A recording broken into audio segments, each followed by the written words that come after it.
Hello, friends. Happy Wednesday. I'm going to do our daily lesson of the day. I'm going to start with which one doesn't belong. One of these things is not like the other. One of these things doesn't belong. Can you tell which one is not like the other before I finish this song? So, we have an astronaut, space, a spaceship, and a tractor. Astronaut, space, spaceship, and a tractor. Which one doesn't belong? Which one is different? If you said a tractor, you're correct. A tractor is not related to space. The rest of the pictures are. Space, space, space, not space. It's related to a farm. Space, space, space, farm. The tractor is different because it's on a farm and the rest are on space. Now I'm going to review our vocabulary. We have a ruler. A ruler is used to measure. We have a notebook. A notebook is used to write in. We have a bottle of glue. Glue is used to stick items together. We have an eraser that's used to erase something you may write. An easel that's used to paint on. Ruler, notebook, glue, eraser, easel. Ruler, notebook, glue, eraser, easel. Ruler, notebook, glue, eraser, easel. Now, friends, I'm going to read a story, and the title of our story is Last Stop on the Market Street.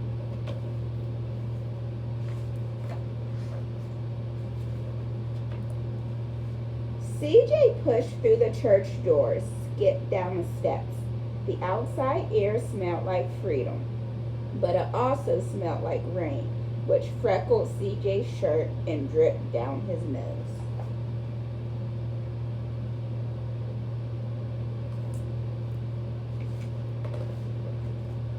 He ducked under his Nana's umbrella, saying, "How come we gotta wait for the bus in all this wet?" "Trees get thirsty too," his Nana told him. "Don't you see that big one drinking through a straw?" CJ looked for a long time but never saw a straw.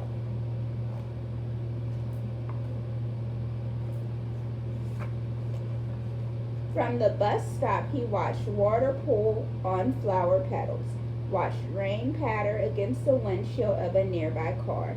His friend Colby climbed in, gave CJ a wave, and drove off with his dad. "Nana, how come we don't get a car?"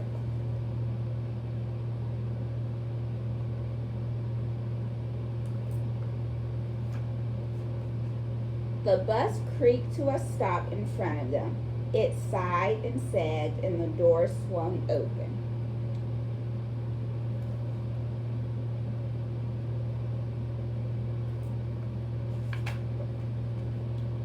"What's that I see?" Mr. Dennis asked. He pulled a coin from behind CJ's ear, placed it in his palm. Nana laughed, her deep laugh, and pushed CJ along.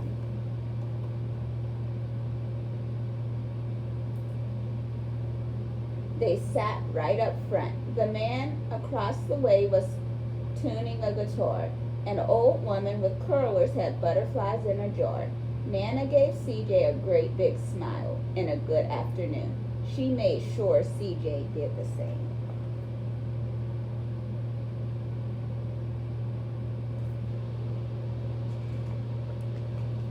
The bus lurched forward and stopped. Nana hummed as she knit. "How come we always gotta go here after church?" CJ said. "Miguel and Kobe never have to go anywhere."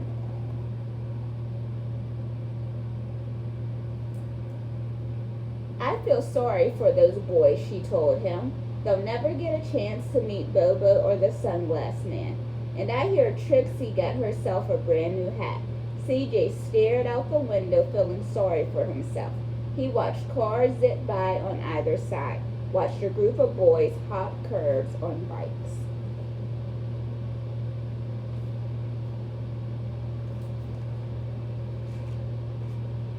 A man climbed aboard with a spotted dog. CJ gave up his seat. How come that man can't see? What do you know about seeing? Nana told him. Some people watch the world with their ears.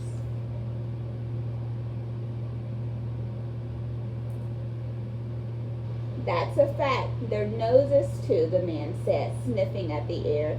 That's a mighty fine perfume you're wearing today, ma'am. Nana squeezed the man's hand and laughed her deep laugh.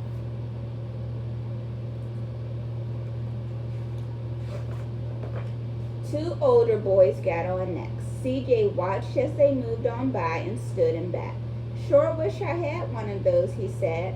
Nana set down her knitting kit. What for? You got the real live thing sitting across from you. Why don't you ask the man if he'll play us a song?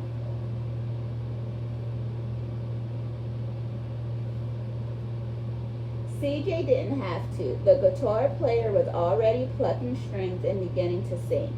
To feel the magic of music, the blind man whispered, I like to close my eyes. Nana closed hers too. So did CJ and the spotted dog.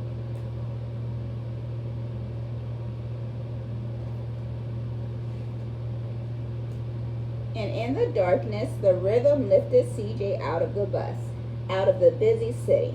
He saw sunset colors swirling over crashing waves, saw a family of hawks slicing through the sky, saw the old woman's butterflies dancing free in the light of the moon. CJ's chest grew full and he was lost in the sound, and the sound gave him the feeling of magic.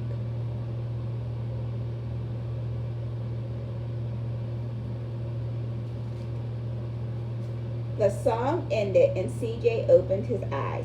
Everyone on the bus clapped, even the boys in back. Nana glanced at the coin in CJ's palm. CJ dropped it in the man's hat.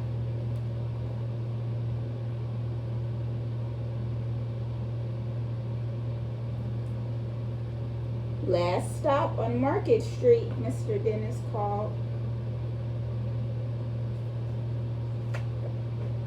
CJ looked around as he stepped off the bus. Crumbling sidewalks and broken down doors, graffiti tagged windows and boarded up stores. He reached for his Nana's hand. How come it's always so dirty over here?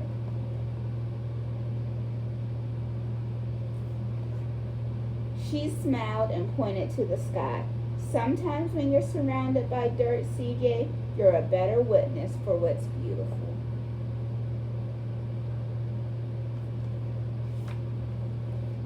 CJ saw the perfect rainbow arcing over their soup kitchen. He wondered how his Nana always found beautiful where he never seen or even thought to look.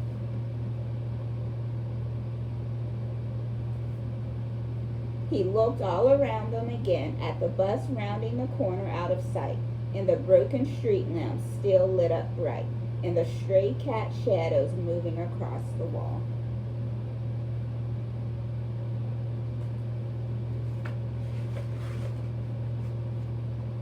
When he spotted their familiar faces in the window, he said, I'm glad we came.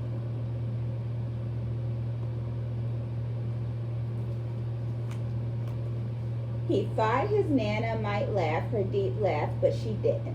She patted him on the head and told him, me too, CJ. Now come on.